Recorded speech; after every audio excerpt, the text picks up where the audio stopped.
Hello friends, स्वागत है आपके अपने चैनल शिक्षा विद आशु में। आज इस वीडियो में डिस्कस करेंगे क्लास 9 के साइंस के chapter 9 force and laws of motion. ठीक है, तो देखो स्टार्ट करते हैं। बहुत ही इजी चैप्टर है। ठीक है, ये देखिए आपके लिए मैंने सारे नोट्स बना लिए, बिल्कुल टेंशन मत लीजिए, बहुत आसान चैप्टर है। ठीक है, स्टार्ट करते हैं। देखो व्हाट इज़ फोर्स। देखो फोर्स तो आपको पता ही है, आपने 8th में ही पढ़ा। फोर्स क्या होता है? किसी भी चीज़ को धक्का लगाना या किसी चीज़ को खींचने में जो हमारा एफर्ट अप्लाई होता है उसको क्या कहते हैं? हम फोर्स कहते हैं। ठीक है, तो देखो an external effort in the form of pull और पुश दैट चेंजेस और tends to change the state of rest और ऑफ मोशन और डायरेक्शन और डायमेंशन ऑफ द बॉडी। की मतलब जो हमारी बॉडी द्वारा जो एक्सटर्नल एफर्ट लगता है ना, किस फॉर्म में? पुल की फॉर्म में, या तो पुल मतलब खींच लो है, या पुश मतलब धक्का लगा लो। ठीक है, तो देखो इस फॉर्म में जो भी हमारा बॉडी क्या करती है, धक्का लगाती है किसी चीज़ को या किसी चीज़ को खींचती है, तो उसमें क्या होता है, किसी जो चीज़ है किसी चीज़ को मतलब धक्का लगा रही है, चेंज कर लिया, तो उस चीज़ की ना या तो क्या कर देगी, उस चीज़ की या तो क्या कर देगी, स्टेट को, जो रेस्ट की फॉर्म में वो चीज़ है। जैसे मान लो ये है पेन है, ये यहाँ पे ऐसे रखा हुआ है। ठीक है, तो देखो हम क्या कर रहे हैं, इसको उठाने के लिए भी कुछ ना कुछ हमको क्या करना पड़ेगा, फोर्स लगाना पड़ेगा। या तो हमको इसको देखो उठाना पड़ेगा, या तो इसको मान लो ऐसे हिलाना पड़ेगा। ठीक है, तो इसमें क्या हो रहा है, इसकी क्या हो रही है, देखो अभी रेस्ट की फॉर्म में है, अभी बैठी हुई है। ठीक है, तो देखो यहाँ पे जब हम इसको रेस्ट की फॉर्म से ऐसे धक्का लगाएंगे तभी तो ये मोशन में आएगी। ठीक है, तो देखो हम क्या कर देते हैं, यही बता रहे हैं यहाँ पे, एन एक्सटर्नल एफर्ट के मतलब बाहरी रूप से आ रहा है कोई, इसके अंदर से तो कोई फोर्स नहीं आ रहा ना, मैं अपने बाहर से ऐसे बॉडी से मार रहा हूँ, ऐसे करके हिला रहा हूँ इसको, या ऐसे करके उठा रहा हूँ, तो इसलिए कहा गया an external effort in the form of pull और पुश दैट चेंजेस और tends to change the state of rest.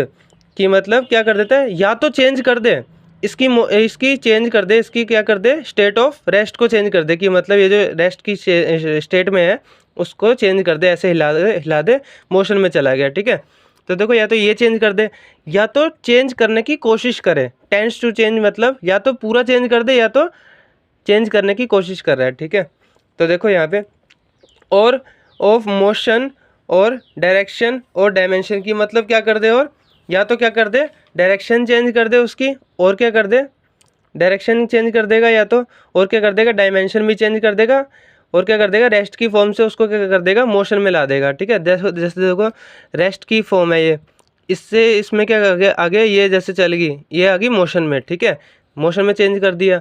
और डायरेक्शन में कैसे चेंज करेगा, डायरेक्शन में जैसे मान लो, ये देखो मैंने यहाँ पे ये 3 एग्जाम्पल इसलिए लिए। देखो जैसे मान लो एक पर्सन है, ये बॉल है, पर्सन ये बॉल रुकी हुई है कहीं पे। ठीक है, पर्सन फुटबॉल मान लो, ये फुटबॉल है, पर्सन बॉल को लात मारेगा, ठीक है, किक मारेगा, तो तब क्या होगा, ये जो स्टेट रेस्ट की स्टेट में ये क्या कर देगा, पर्सन इसको मोशन में ला देगा। ठीक है, फिर देखो क्या होगा, ये बॉल भी कहीं कुछ दूरी पर जाके ना रुक जाएगी। ठीक है, क्यों रुकेगी, क्योंकि फ्रिक्शन फोर्स लग रहा होगा। ठीक है, तो फ्रिक्शन फोर्स के कारण ये बॉल कुछ समय बाद जाके रुक जाएगी। ठीक है, तो देखो हमने करा क्या यहाँ पे, इस पर्सन ने इसकी मोशन, इसको ये जो रेस्ट की फॉर्म में था इसको मोशन में ला दिया, बस सिंपल। ठीक है, और यहाँ पे देखो क्या करे, जैसे मान लो डायरेक्शन में हमको यहाँ पे बताया, ये तो रेस्ट का हो गया। अब देखो डायरेक्शन में कैसे होगा, जैसे मान लो मैंने ये जो पर्सन है इसको किसी ने बॉल फेंकी, बैट बॉल खेल रहे हैं। ठीक है, तो इसने क्या करा, वहाँ से इस तरफ से बॉल आई, इसने क्या करा, अपने बैट से मार के ना बॉल को इस तरफ भेज दिया। तो देखो इस तरफ भेज दिया, इसकी डायरेक्शन चेंज कर दी। तो ये क्या है, क्या कर रहा है, ये डायरेक्शन में चेंज आ गया यहाँ पे। अब देखो एक और डायरेक्शन में देखो समझे हम, जैसे मान लो 3 पर्सन्स है। ठीक है, यहाँ पे कहीं से कार से जा रहे हैं, तो यहाँ पे ना इसने तुरंत ब्रेक लगाई ड्राइवर ने। ठीक है, तो ये क्या होगा, ये आगे की तरफ क्या हो जाएंगे, झुक जाएंगे थोड़ा, इनकी जो गर्दन होगी वो आगे की तरफ झुक जाएगी थोड़ी, है ना, पूरा शरीर आगे की तरफ हो जाएगा। तो इसका क्या मतलब है, ये भी क्या है, मोशन ऑफ, किस मोशन में है, ये रेस्ट की फॉर्म में थे, लेकिन क्या आगे फिर ये आगे हो गए, थोड़ा इसकी ब्रेक मारने की वजह से थोड़ा आगे हो गए। ठीक है, तो ये क्या हुआ, इनका मोशन में थे लेकिन अभी ये क्या आगे, पहले मोशन में थे अभी ये क्या आगे रेस्ट में आ गए, तो इसलिए इनकी क्या होगी, सिचुएशन इनकी चेंज होगी थोड़ी। ठीक है, डायरेक्शन चेंज होगी थोड़ी। अब देखो मान लो डायमेंशन वाला क्या होगा, जैसे मान लो एक बॉल है, उसको हम ऐसे करके पिचका रहे हैं। ठीक है, ऐसे दबा रहे बॉल को, कोई बॉल है, तो उसमें क्या होगा, उसकी ना डायरेक्शन चेंज हो जाएगी, सॉरी डायरेक्शन नहीं, डायमेंशन चेंज हो जाएगी। डायमेंशन मतलब उसकी जो शेप है ना वो चेंज हो जाएगी, बस सिंपल। ठीक है, तो ये थी हमारा फोर्स की डेफिनेशन और एग्जांपल से हमने समझ गया। ठीक है, तो उम्मीद है आपको समझ में आया होगा। दोबारा से समझ लीजिए। An external effort in the form of pull और पुश दैट चेंजेस और tends to change the state of rest और ऑफ मोशन और डायरेक्शन और डायमेंशन ऑफ द बॉडी। किसी भी बॉडी की ना मतलब डायरेक्शन या शेप या कर देना, मोशन में चेंज ला देना। ठीक है, कैसे ला देना, कोई एक्सटर्नल एफर्ट लगा के, या तो धक्का लगा दो या तो खींच लो किसी चीज़ को, यही होता है हमारा फोर्स। ये तो आपको पता भी होगा, पिछले चैप्टर में आपने पढ़ा होगा, आपने उसमें ही पढ़ा है, क्लास 8 में भी आपको पता लग गया होगा। ठीक है, आगे देखते हैं वेरियस टाइप्स ऑफ फोर्सेस। अब देखो बहुत टाइप के फोर्सेस भी होते हैं। ठीक है, देखो contact force, non contact force, balance force, unbalance force क्या होता है, एक एक मिनट का, बहुत सिंपल है। देखो कॉन्टैक्ट फोर्स क्या होता है, जैसे मान लो एक पर्सन है एक पर्सन है, मान लो ये क्या कर रहा है, ये बॉक्स है। ठीक है, ये बॉक्स है और ये पर्सन है। अगर ये पर्सन इस बॉक्स को यहाँ से यहाँ ले जाना चाहे, यहाँ से यहाँ ले जाना चाहे, तो क्या करेगा, ये धक्का मारेगा। ठीक है, इसको छू करके धक्का मारेगा ना, पुश लगाएगा, पुश करेगा तभी तो आगे खिसकेगा ये। तो ये क्या है कि पर्सन बॉक्स को छू कर यहाँ से यहाँ ले जा रहा है। ठीक है, तो ये क्या हो गया, कॉन्टैक्ट फोर्स हो गया। कॉन्टैक्ट फोर्स क्या हो गया, जब भी कोई पर्सन किसी चीज़ को छू करके उसकी सिचुएशन चेंज करता है, उसकी डायरेक्शन चेंज कर दे, ठीक है, यहाँ से यहाँ ले जाए, ठीक है, खिसका के, तो ये क्या लगेगा, कॉन्टैक्ट फोर्स। कॉन्टैक्ट फोर्स मतलब कॉन्टैक्ट में आके ना किसी चीज़ में फोर्स लगाना। ठीक है, उसको बोलेंगे कॉन्टैक्ट फोर्स। ठीक है, अब देखो यहाँ पे जैसे मान लो कॉन्टैक्ट फोर्स जो होता है ना भाई, मान लो ये कोई सड़क है। ठीक है, उसमें ना एक ये डब्बा सा रखा हुआ है। ठीक है, तो देखो डब्बा और सड़क दोनों एक दूसरे पे क्या लगा रहे हैं, फोर्स लगा रहे हैं। क्यों, ड्यू टू ग्रेविटी के कारण। ठीक है, दोनों एक दूसरे पे धक्का लगा रहे हैं। ठीक है, तो देखो ये जो डब्बा है वो नीचे की तरफ धक्का लगाएगा और ये जो ज़मीन है वो उसको ऊपर की तरफ धक्का लगाएगी। ठीक है, तो ये तो है कॉन्टैक्ट फोर्स। लेकिन यहाँ पे एक बात समझने की बात है, कॉन्टैक्ट फोर्स तो समझ में आ गया आपको, लेकिन यहाँ पे क्या होता है, ये जो मतलब जो ज़मीन जो धक्का लगा रही है, इस पर फोर्स लगा रही है, और डब्बा जो धक्का लगा रहे हैं, एक दूसरे के क्या होंगे, परपेंडिकुलर डायरेक्शन में होंगे। ठीक है, एक तो ये समझ में आ गया। अभी यहाँ से देखो, ये जैसे सड़क टेढ़ी है, मान लो ऐसे कोई ढलान है। ठीक है, तो देखो बॉक्स है यहाँ पे रखा हुआ है, तो बॉक्स इस पर नीचे की तरफ धक्का लगा रहा है, लेकिन ये जो होगी ज़मीन वो हमेशा एकदम 90 डिग्री ऊपर सीधा एकदम धक्का लगा रही होगी। ठीक है, तो ये चीज़ समझाना चाह रहा हूँ यहाँ से। ठीक है, आगे देखो कॉन्टैक्ट फोर्स का एग्जाम्पल क्या है, अप्लाई फोर्स। अप्लाइड फोर्स मतलब जो भी हमने अप्लाई करा है इसको छू करके। ठीक है, तो ये हो गया अप्लाई फोर्स। और क्या है, फ्रिक्शन। फ्रिक्शन देखो कॉन्टैक्ट फोर्स क्या है, फ्रिक्शन भी है, इसका एग्जांपल फ्रिक्शन भी है। देखो जैसे मान लो हमने यहाँ पे मैंने बताया बॉल, तो देखो पर्सन ने बॉल को किक करा, कुछ समय बाद जब जाके बॉल रुक जाएगी ना, तो वो कैसे रुकेगी, क्योंकि ये जो बॉल होएगी ना वो फ्रिक्शन के कॉन्टैक्ट में आ जाएगी। ठीक है, तो इसीलिए फ्रिक्शन भी क्या होगा, कॉन्टैक्ट फोर्स का एग्जाम्पल होगा। अप्लाई फोर्स सिंपल, यही जो हमने यहाँ पे अप्लाई करा कुछ फोर्स बॉक्स पे, ठीक है, वो अप्लाई फोर्स हो गया। ठीक है, एक होता है नॉर्मल रिएक्शन। नॉर्मल रिएक्शन वही कि मतलब जैसे मान लो कोई भी चीज़ है, जैसे मान लो एक बॉल है, वो ज़मीन पे रखी हुई है, तो जब तक रखी होएगी ना, क्यों रखी होएगी, क्योंकि फ्रिक्शन के कारण वो रुकी रहेगी। जब तक क्यों रुकी होएगी, जब तक कि उस पर कोई बाहरी अनबैलेंस फोर्स ना लगाया जाए, अनबैलेंस फोर्स ना लगाया जाए। ठीक है, तो देखो अनबैलेंस फोर्स होता है क्या, मैं अभी बता दूंगा यहाँ पे। ठीक है, अब देखो नॉन कॉन्टैक्ट फोर्स क्या होता है। नॉन कॉन्टैक्ट फोर्स क्या होता है, जैसे मान लो ये मैग्नेट है और ये है एक नेट बोल्ट का लोहे का टुकड़ा है। ठीक है, तो देखो यहाँ पे क्या करेगा, ये क्या करेगी, मैग्नेट इसको ना, इस वाले टुकड़े को अपनी ओर ना खींचेगी, यहाँ पे अपनी ओर खींचेगी, फोर्स लगा रही है कुछ ना कुछ, मैग्नेट इसको खींचेगी अपनी तरफ। तो ये देखो आप आपस में कांटेक्ट में नहीं आए, लेकिन एक दूसरे में क्या क्या लगा रहे हैं, फोर्स लगा रहे हैं, तो इसलिए इसको क्या कहेंगे हम, नॉन कॉन्टैक्ट फोर्स कहेंगे। ठीक है, अब देखो बैलेंस फोर्स क्या होता है, अनबैलेंस फोर्स क्या होता है। बैलेंस फोर्स क्या होता है, balance force do not cause any change in motion, they are equal in size and opposite in direction. की मतलब इसमें क्या होता है, जैसे मान लो 2 पर्सन्स है, ठीक है, 2 पर्सन्स है, एक बॉक्स पर ना धक्का लगा रहे हैं, एक यहाँ से ये धक्का लगा रहा है, एक यहाँ से ये धक्का लगा रहा है।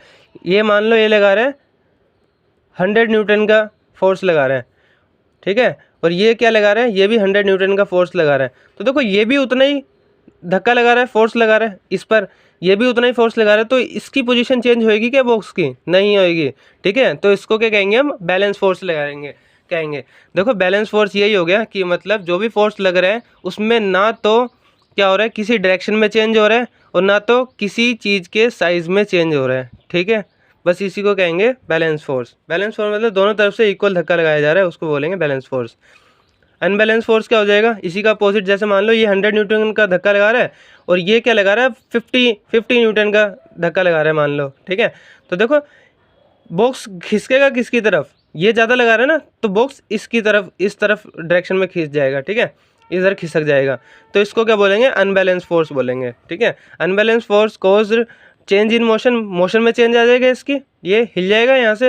लेकिन अभी देखो जब हम पहले के वाले केस में देख रहे थे, दोनों बराबर धक्का लगा रहे थे, 100 न्यूटन का फोर्स लगा रहे थे, तो ये हिल ही नहीं रहा था। किस तरफ हिलता? दोनों बराबर तरफ से धक्का लगा रहे तो हिलेगा ही नहीं है, ठीक है। लेकिन अनबैलेंस फोर्स में क्या करा, अनबैलेंस फोर्स ने क्या करा, इसके बॉक्स को जब ये ज़्यादा धक्का लगा रहा है, ये 100 न्यूटन का धक्का लगा रहा है, फोर्स लगा रहा है, और ये क्या लगा रहा है, 50 न्यूटन का फोर्स लगा रहा है, तो 100 न्यूटन इस तरफ वाली डायरेक्शन में इस बॉक्स को खिसका देगा, ठीक है।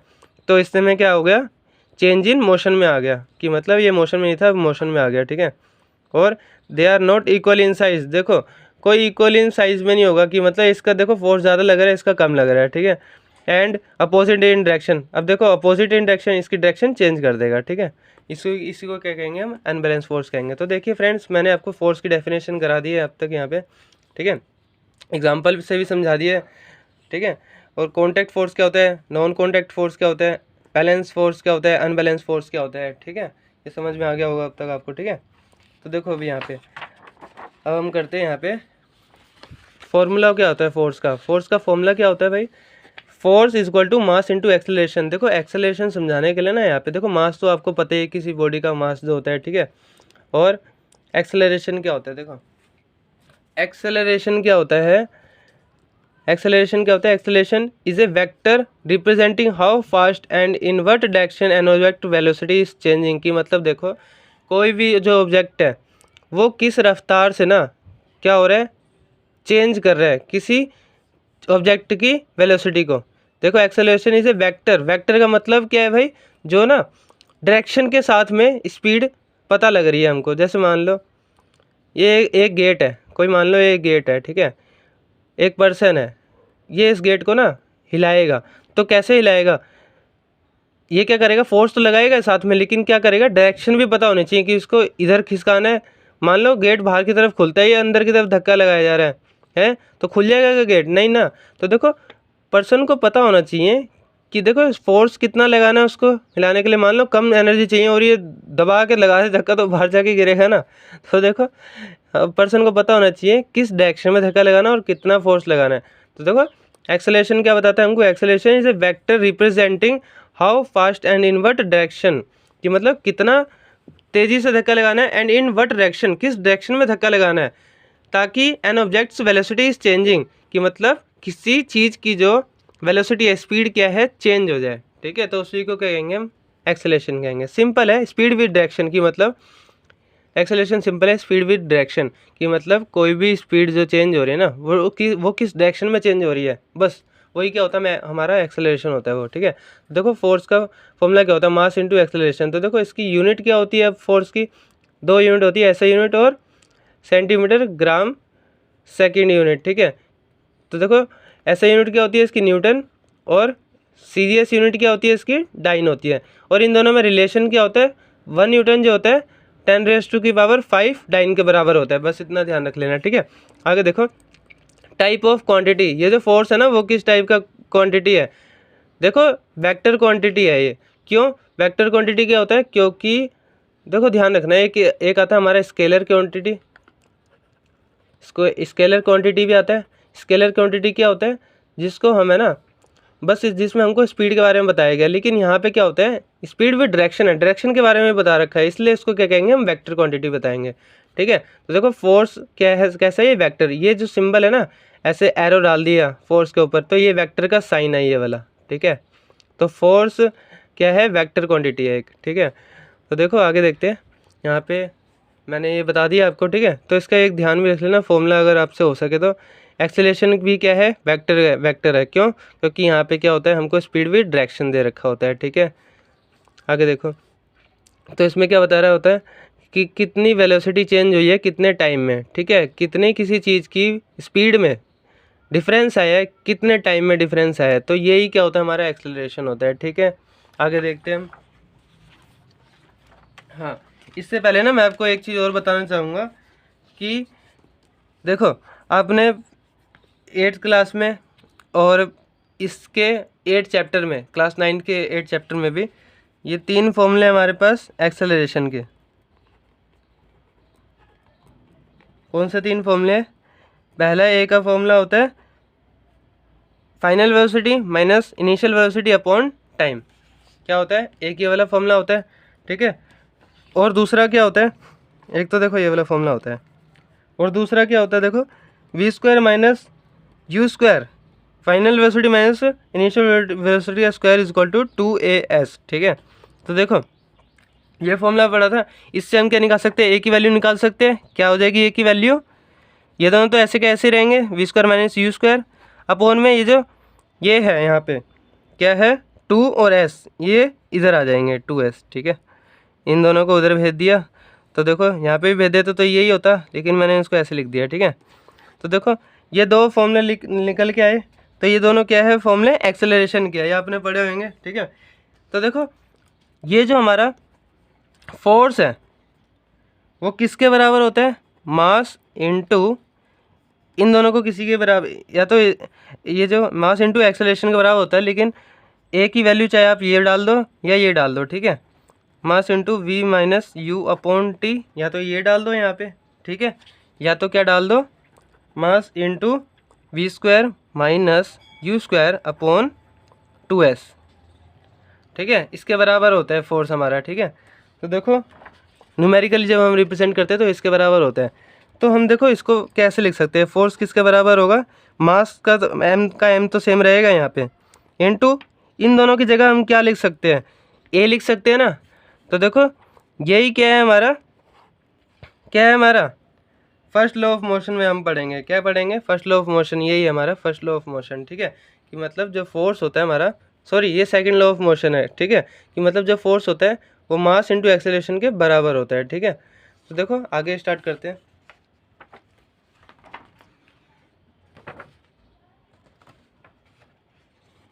देखो आगे स्टार्ट करते हैं, बहुत ही इजी टॉपिक है, ठीक है, जल्दी जल्दी ख़त्म हो जाएगा। तो देखो इनर्शिया क्या होता है, इनर्शिया आपको पता होना चाहिए। इनर्शिया को जानने से, देखो इनर्शिया क्या क्या होता है, चलो बता देता हूँ। देखो इनर्शिया होता है क्या है, वैसे इनर्शिया ना फर्स्ट लॉ ऑफ मोशन में काम आना है, ठीक है। तो देखो इनर्शिया, ये पहला लॉ जानने से पहले आपको इनर्शिया पता होना चाहिए। देखो इनर्शिया होता है क्या, the tendency of objects to remain in the state of rest और to keep moving uniformly is called inertia.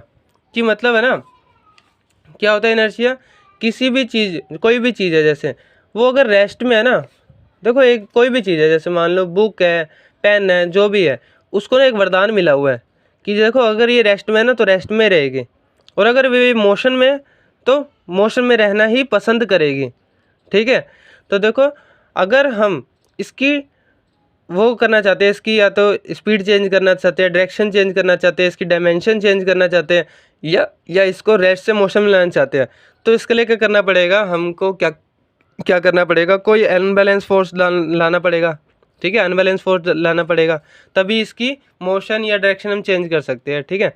तो देखो इनर्शिया होती क्या है, किसी भी चीज़ की वो प्रॉपर्टी, किसी भी ऑब्जेक्ट की वो प्रॉपर्टी जिसके कारण वो रेस्ट में है तो रेस्ट में रहेगी, और क्या है अगर मोशन में है तो मोशन में रहेगी, ठीक है।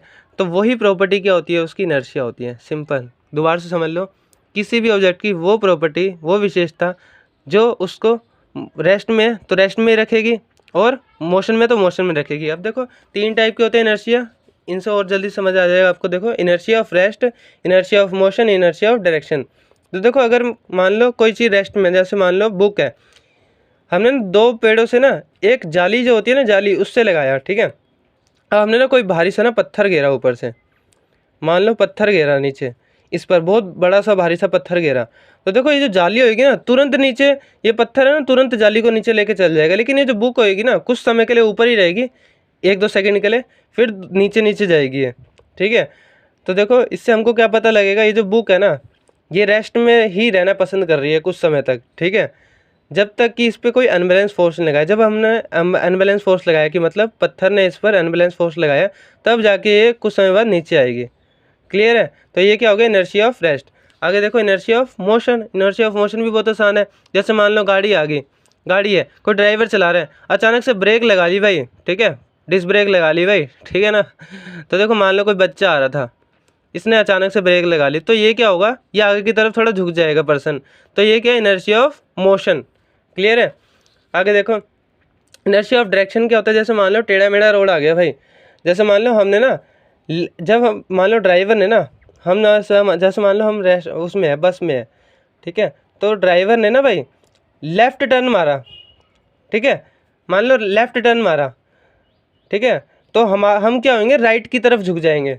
क्या होएगा, जब हम राइट से लेफ़्ट में चल जाएंगे, जब मान लो कोई गाड़ी यहाँ से लेफ़्ट की तरफ मुड़ी, ये गाड़ी लेफ़्ट की तरफ मुड़ रही है, लेकिन हम क्या होंगे, हमारी पोजीशन राइट की तरफ मुड़ जाएगी बॉडी, ठीक है।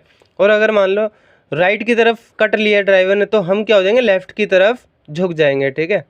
ये होता है इनर्शिया ऑफ डायरेक्शन। क्लियर है?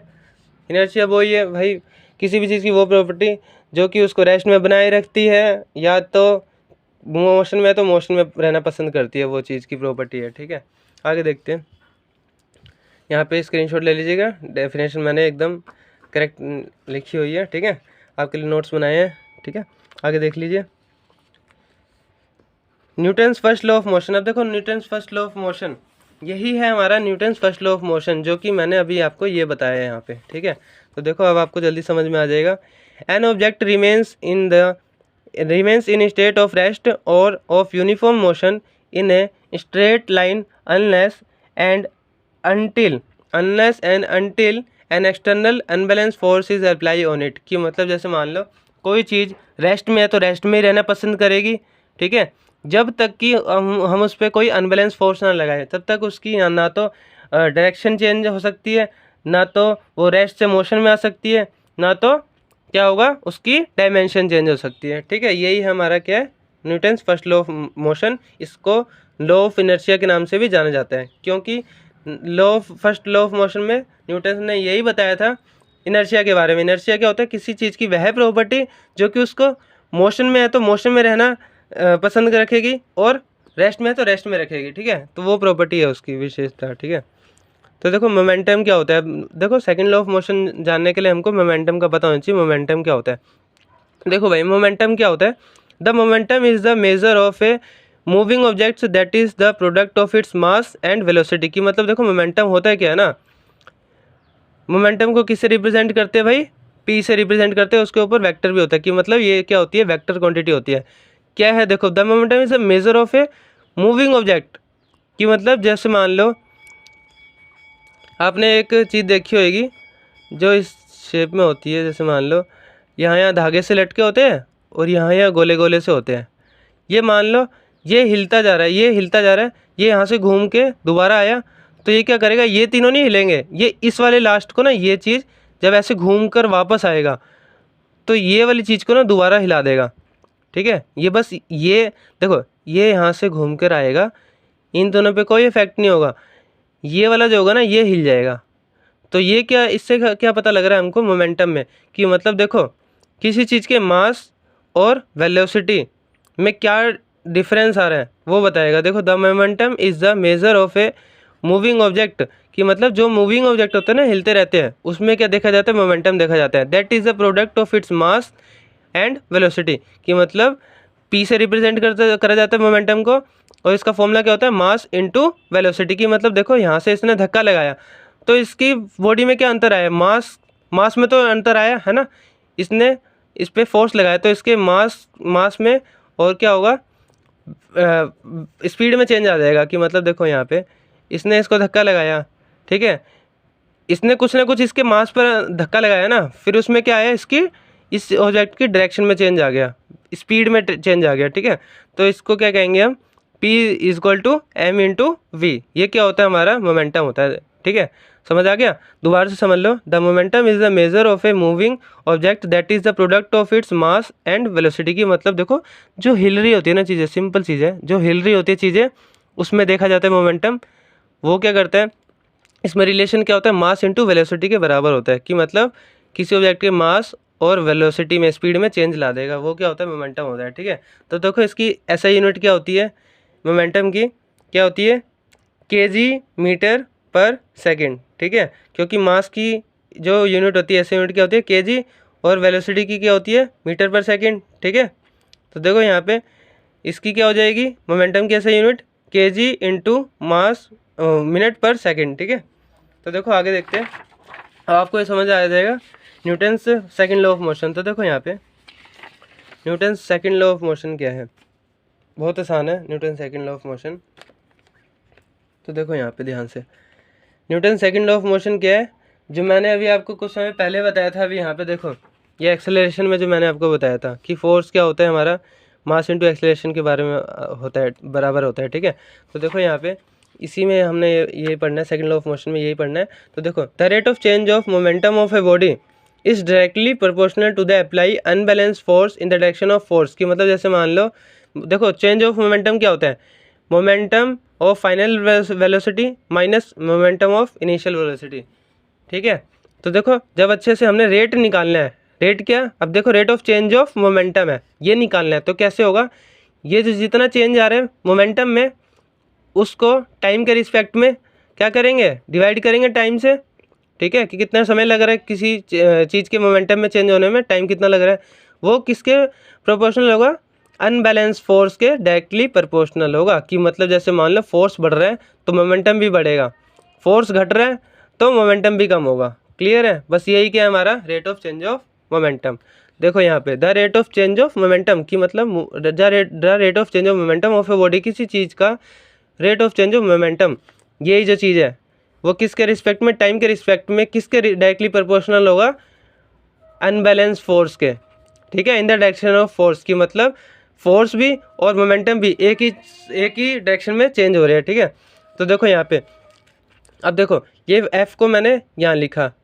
ठीक है, और इन दोनों में से ना ऊपर में से मैंने M कॉमन ले लिया, तो अंदर क्या बचेगा V माइनस यू बच जाएगा, और टाइम का टाइम था ये इस जगह में था, इसकी डायरेक्शन मैंने इस चेंज में लिख दिया। ठीक है, बस F को यहाँ लिख दिया, डायरेक्टली प्रोपोर्शनल का साइन लिख दिया, इन सारी चीज़ों को यहाँ उठा के लिखा, फिर ऊपर वालों में से मैंने M कॉमन ले लिया। ठीक है, तो ये चीज़ ऐसे आ गई, अंदर क्या बच गया V minus you by T. ठीक है, तो देखो यहाँ पे अगर हमने ये डायरेक्टली प्रोपोर्शनल का साइन हटाना है तो उसके अलावा हमको क्या लगाना पड़ेगा, इक्वल टू का साइन लगाना पड़ेगा, और M के साथ में क्या लग जाएगा, K लग जाएगा। K क्या होता है भाई, कांस्टेंट होता है, बस सिंपल। ठीक है, अब देखो इससे हमको क्या पता लगा, एक फॉर्मूला मिला हमको, कौन सा फॉर्मूला मिला, F बराबर होता है किसके, M ब्रैकेट में V minus u upon T के। ठीक है, और क्या मिला, एक फॉर्मूला ये मिलता है इस इक्वेशन से, और दूसरा क्या मिलता है ये वाला, F क्या बराबर होगा K M इंटू ए। क्यों, देखो देखो यहाँ से मैंने देखो इस चीज़ से, इस वाली चीज़ से मैंने ये चीज़ कैसे लिखी है, क्योंकि V minus u upon T किसके बराबर होता है, A के बराबर होता है। ठीक है, तो Km का Km रहा, F का F रहा, बस इसकी जगह मैंने A लिख दिया। ठीक है, तो इससे हमको एक और नया फॉर्मूला मिला, F किसके बराबर होता है, मास इंटू एक्सेलरेशन के बराबर होता है। ठीक है, अब देखो एक चीज़ और समझना यहाँ पे, अब यही जो चीज़ है, ये जो हमारी इक्वेशन थी ये वाली, ये मैंने यहाँ पे उतार ली ये वाली। ठीक है, ये वाली उतार ली इक्वेशन मैंने, F equal to mass in bracket में V minus u upon t. इससे हमको क्या मिलेगा ना, देखो अब देखो यहाँ पे क्या लगेगा, देखो अगर मान लो इसको, इन सबको मैं कांस्टेंट मान लेता हूँ ऊपर वालों को, तो यहाँ क्या लग जाएगा, यहाँ डायरेक्टली प्रोपोर्शनल का साइन लग जाएगा। क्या लग जाएगा, डायरेक्टली प्रोपोर्शनल का साइन लग जाएगा। मैंने आपको बताया अभी कि अगर इक्वल टू का हटाना है तो यहाँ पे क्या लग जाएगा, के साथ में डायरेक्टली प्रोपोर्शनल का साइन लग जाएगा। सॉरी, यहाँ पे देखो जैसे इक्वल टू को साइन हटाना है तो यहाँ पे के साथ में क्या लग जाएगा, M के साथ में क्या लग जाएगा, K लग जाएगा, और यहाँ पे डायरेक्टली प्रोपोर्शनल हो जाएगा। लेकिन यहाँ पे जब इक्वल टू का साइन है तो मैंने देखो यहाँ पे डायरेक्टली प्रोपोर्शनल का साइन लगाया, और इन सबको मैंने क्या मान लिया, K मान लिया। तो यहाँ के अंदर बच जाएगा, ऊपर 1 बच जाएगा और यहाँ पे नीचे क्या बच गया, टी का टी बच गया। तो देखो फोर्स क्या होता है, डायरेक्टली प्रोपोर्शनल आ गया टाइम के रिस्पेक्ट में, कि मतलब देखो जितना ज़्यादा फोर्स होगा, ठीक है, उतना ही ज़्यादा टाइम भी बढ़ेगा, ठीक है। तो जितना ज़्यादा मान लो फोर्स कम लगेगा तो उतना ज़्यादा टाइम भी कम लगना चाहिए, ठीक है। तो ये बताता है हमको तीसरा फॉर्मूला। तो देखो एक ये वाला फॉर्मूला और दूसरा ये वाला और एक ये वाला, ये 3 फॉर्मूले आप याद रखना। लेकिन जो हमारा सेकंड लॉ ऑफ मोशन है उसमें हमको यही वाला फॉर्मूला अप्लाई हो रहा है सेकंड वाले लॉ ऑफ मोशन में, कि मतलब फोर्स क्या होता है, बराबर होता है मास इनटू एक्सेलरेशन के बराबर होता है। देखो यहाँ पे ये वाली चीज़ जो टाइम वाली घट रही है, इसको मैंने एक फिगर के थ्रू समझाया है। यहाँ पे देखो मान लो एक पर्सन है, ठीक है, मैच चल रहा है प्लेग्राउंड में, ठीक है। तो देखो यहाँ पे बॉल आई, बैट्समैन ने बॉल मारी, बैट से हिट करी, तो यहाँ पे ये ऊंचाई से बॉल आ रही है, ठीक है, ऊंचाई से आ रही है बॉल, तो ये कैच कर रहा है। ये कैच करेगा कैसे ना, हाथों को ना ऐसे नहीं रखेगा, ये ऐसे करके रखेगा ताकि ये कुछ ना कुछ फोर्स लगाए, इसको यहाँ पे लगे ना, ठीक है। तो ये क्या करेगा, कुछ समय ना इसको ऐसे बॉल को पकड़ के ना ऐसे करके झुलाएगा, ऊपर नीचे ऐसे करके झुलाएगा। क्यों झुलाएगा, ताकि जो चीज़ आ रही है, बॉल आ रही है, उसका क्या हो जाए, फोर्स कम हो जाए। और टाइम इसने क्या ले लिया, ऐसे ऊपर नीचे झुला के टाइम बढ़ा लिया। तो देखो टाइम बढ़ाया इसने और फोर्स के लगा कम लगा इसके हाथों पे। तो देखो इसने, मैंने क्या बताया यहाँ पे, जितना ज़्यादा टाइम लगेगा उतना ज़्यादा फोर्स क्या हो जाएगा, कम हो जाएगा। इन्वर्सली प्रोपोर्शनल है, सॉरी ये डायरेक्टली प्रोपोर्शनल नहीं है, 1/t था ना, तो इन्वर्सली प्रोपोर्शनल है कि मतलब जितना ज़्यादा टाइम लगेगा उतना ज़्यादा फोर्स क्या लगेगा, कम लगेगा। और जितना ज़्यादा फोर्स लगेगा, जितना ज़्यादा फोर्स लगेगा उतना ज़्यादा टाइम क्या लगेगा, कम लगेगा, ठीक है। उल्टा है कि मतलब टाइम ज़्यादा लगेगा तो फोर्स कम लगेगा, है ना। तो देखो यहाँ पे टाइम ज़्यादा लगाया इसने, इसने बॉल को ऊपर नीचे देखो यहाँ पे झुलाया, तो इसको ज़्यादा फोर्स नहीं लगा, तो फोर्स क्या लगा, कम लगा। जब इसने टाइम ज़्यादा लगाया तो इसने फोर्स कम, इसका फोर्स कम लगा हाथों पे। और जैसे मान लो तुरंत ये कैच कर लेता तो इसका फोर्स क्या हो जाता है, बढ़ जाता है, इसको ज़्यादा लगती है, ठीक है ना। तो देखो टाइम अगर कम लगता तो फोर्स ज़्यादा लगता। तो यही क्या हमारा सेकंड लॉ ऑफ मोशन है, ठीक है। तो देखो इस वीडियो में इतने ही फ्रेंड्स। अगर आपको ये वीडियो पसंद आई हो तो प्लीज़ हमारे चैनल को सब्सक्राइब करें, हमारी वीडियो को लाइक करें, ठीक है, और ज़्यादा से ज़्यादा शेयर करें। तो मिलते हैं फिर अगली वीडियो में, तब तक के लिए गुड बाय फ्रेंड्स, ठीक है।